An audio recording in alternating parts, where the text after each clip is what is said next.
Hiya Walk Watchers, and welcome to another one of our videos. Now, how do you get ready for an overnight camp in the mountains? In this video I'm going to share 8 things that I do to get me from here to here.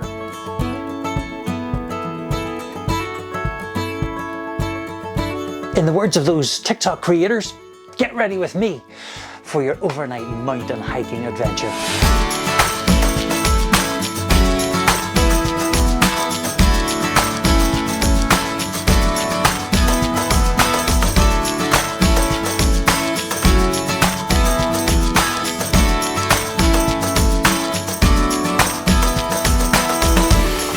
Okay, so let's get packing. Particularly in the winter, autumn, and certainly on rainy days here in Ireland, which is most of the time, I tend to pack my stuff in a dry sack before I put it into my rucksack, just to add a wee bit of extra waterproofing, because I hate getting up into the mountains and stuff being soaking wet. This really big dry sack fits inside my ruck, and I pack everything into it. The first thing that goes into that is my Van Gogh Ultralight Pro 300 4-season sleeping bag. This is the big red sleeping bag that you see in the tent with me all the time, and it is fantastic. It's really lightweight. It's really compact, although it is a downy sleeping bag, so it's pretty bulky. That's my only problem with it. I mean, it looks pretty big, but it's really light.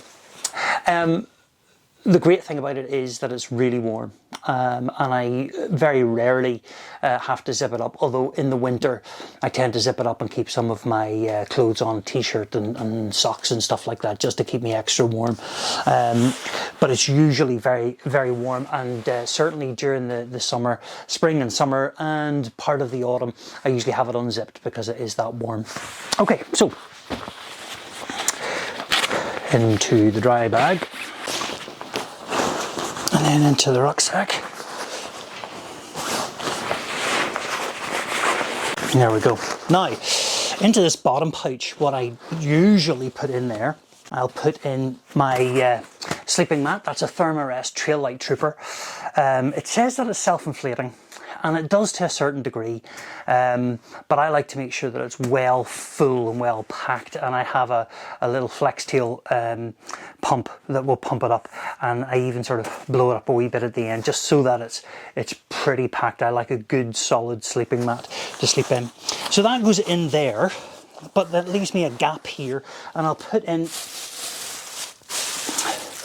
this is my downy jacket, so it's easily get-at-able. If it gets pretty cold, I can always get at it at the bottom of my bag. That's a Rab Microlight down jacket, and it is fantastic. So what I tend to do is I put it into a little plastic bag for extra waterproofing, and then I stuff that down the side of my Thermarest, just like that. And close it up. The great thing about that is it gives me a nice stable footing to pack the rest of my bag. So I'm just going to scroll that down a bit, because now obviously you mightn't have all the camera gear that I would have with me, but into that I put my camera bag. That camera bag holds all my electric stuff, my battery pack, my cables for recharging, my camera stuff, my mic stuff, my microphones and things. So that goes in next, and it goes up tight against the side so that I have easy access to it, because there's not very much will go on top of that. Then cook stuff. So obviously the jet boil, which you see me using all the time, that's the next thing to go in. And beside that, I'll put in my gas canister, and that tends to go to the front of the pack. In also goes my AeroPress for my coffee, because it's absolutely essential. Can't do without my coffee. And then things like my coffee itself, and any food that's going in there too. Now, that goes down the side like so. Now, fire maple cooking stuff, so that's my pots and my plate. That's the next thing to go in there. And obviously my fork and spoon, which goes down the back, like so. What else? Next, clothes. Dry clothes in here, a dry t-shirt, underwear, and socks. Always important to have dry socks, spare socks. I also keep my thermal socks in there, so at night, if I'm getting cold, I know exactly where those are. They're in there. This is a little microfiber cloth. Martin Leonard on Soul Trail suggested bringing one of these with you to wipe down your tent in one of his videos, and actually it's been an invaluable addition to my pack. I also use it for multiple day hikes if I'm out and I need to have a good wash, or if I've come out of one of the rivers after a swim. Microfiber cloths really are absorbent. They dry you really quickly. So I always bring a microfiber cloth with me. I know it's not massive, but I don't need a bath towel with me, like, you know. So that goes down in there. And my clothes go on top there. It's on top of my camera gear.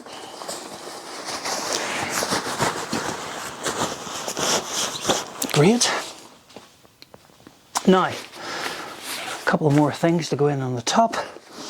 My raincoat goes the next on the top for ease of access. If there's a wee shower or whatever, that tends to be on the top. Now, I think I can close that up because, yeah, everything else can go. Oh, entertainment. This is my book. I've forgotten about that, but that usually slips down the front. Like that, dead easy. Loads of space left. Okay, I can close that up.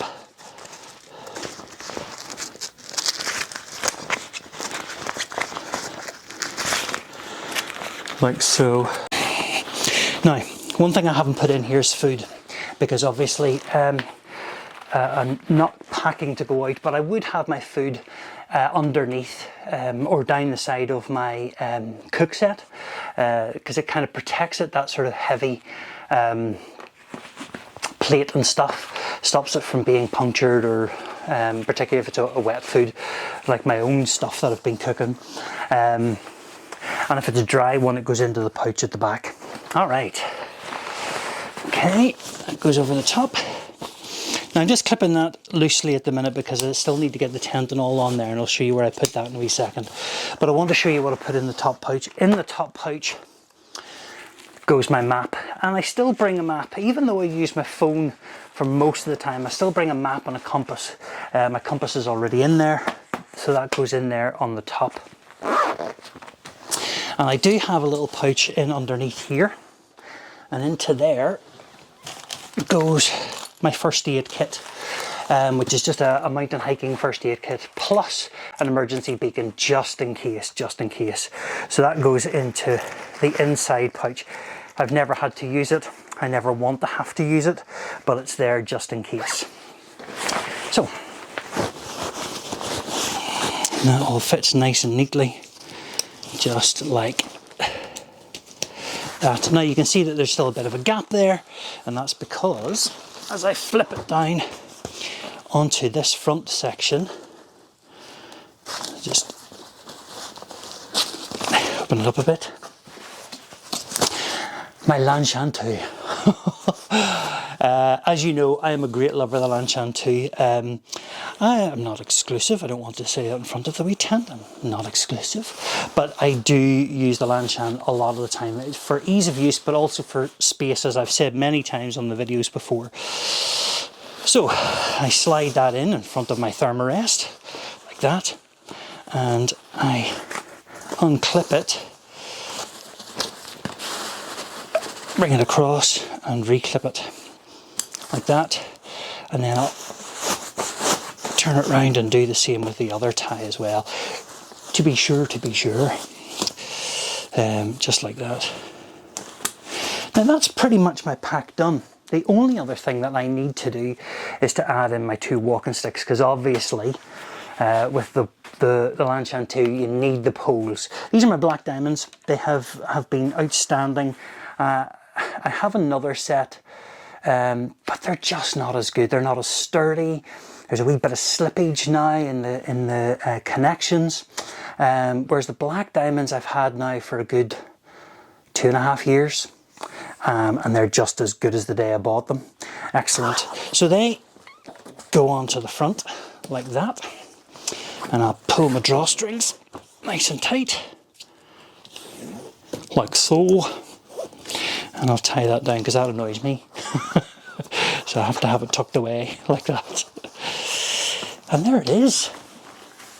Now what I can do is I can now pull my lid, or the top of my rucksack, nice and tight, like that.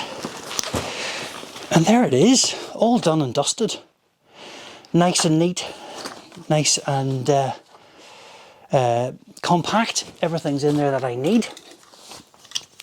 Let's see what the weight is. It's usually about 11 kilos I carry, somewhere about 10 to 11 kilos, so let's have a look.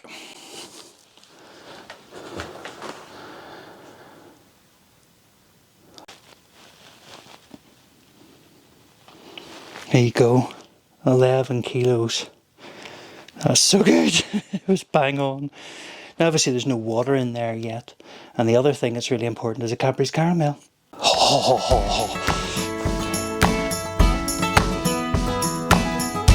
Now for colder weather I usually have gloves and a hat and a scarf, but they don't usually get packed, they usually get stuffed into a pocket somewhere.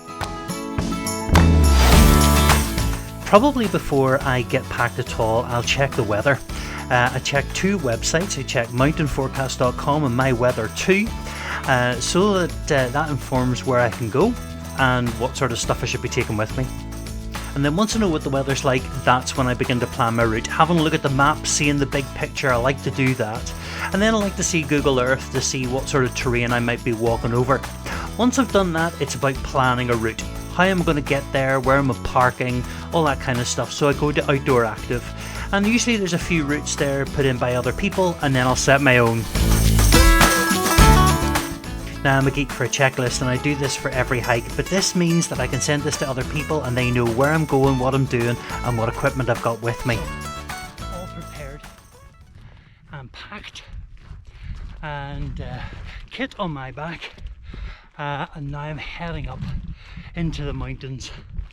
I've started at Oss car park, where I said that I was going to start, and now I'm heading up onto Slieve Loch Shanna, because that's where I think I'll pitch the tent for tonight. Nice views over Loch Shanna itself, and as you can see,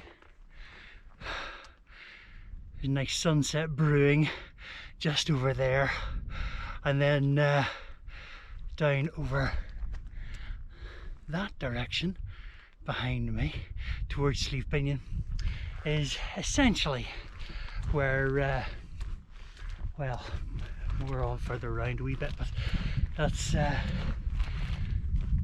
essentially where the sun's going to rise. So hopefully nice clear skies according to the weather forecast. We'll have a nice night and a beautiful morning.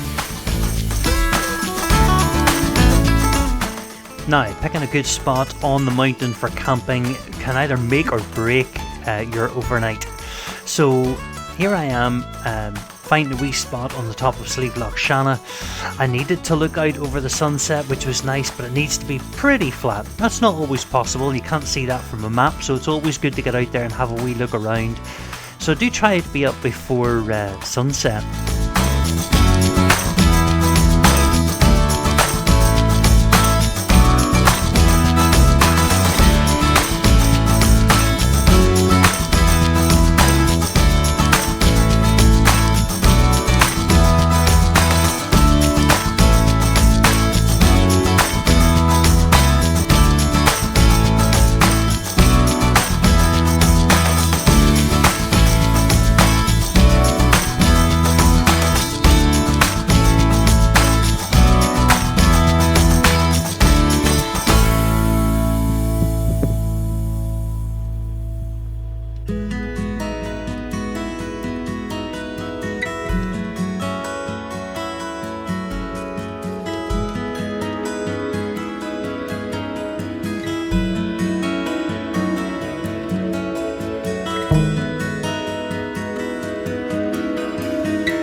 Now, a couple of things to be aware of here. You want to make sure you have plenty of water with you. I took 2 litres on this camp because I wanted to do some cooking, and as well as that I wanted some coffee and I wanted something to drink as well. So water is really important to prepare for. And obviously the second thing is your food. What are you taking with you? And not just your meals, your evening meal or your breakfast, but snacks and things like that too. And I have a freshly uncooked sweet and sour. Oh, it's really hot. So the sun's gone down, and I'm in the tent, and I've had my tea, which was amazing, if I do say so myself. And now I thought it would be good to just sort of show you, from all the preparation that we've done, just what the tent looks like now that I'm in it, with all that stuff that I've carried up the mountain.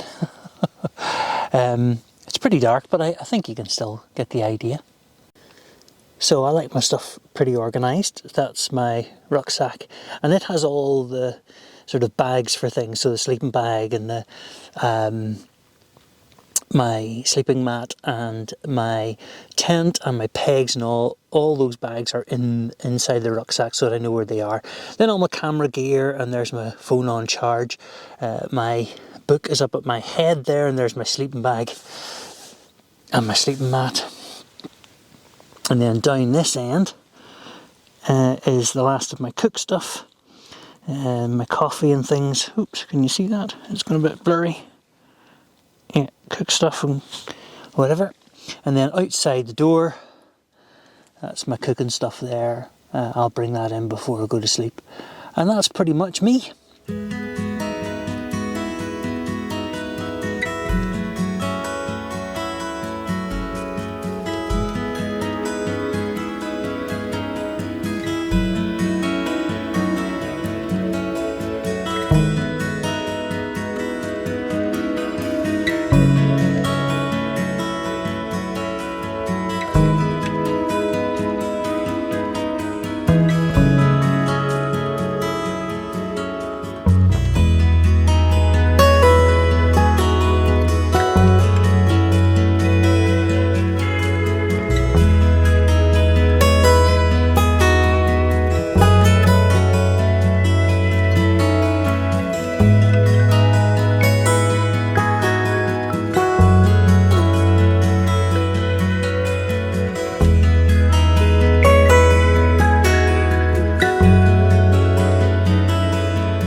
Well, that was an amazing night in the tent. There was 0 wind, 0 rain. It's absolutely gorgeous.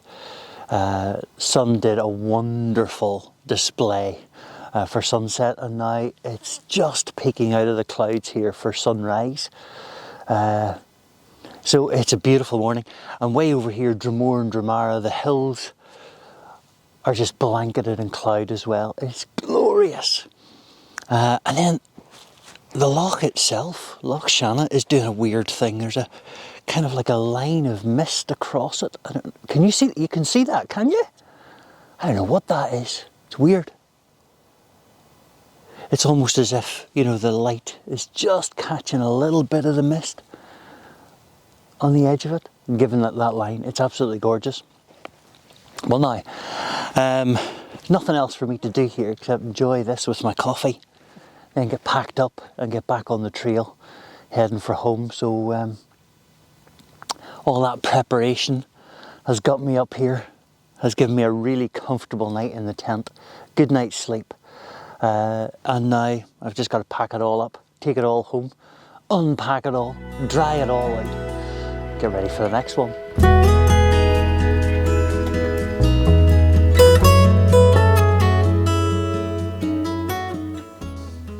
Okay, so I've worked out what the magic bank of cloud on the lock is, and I'm feeling a wee bit silly because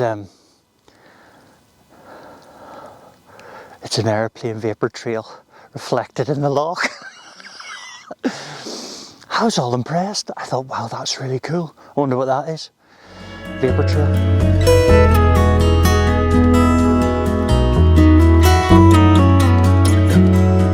Well, that's me all packed up and ready to go.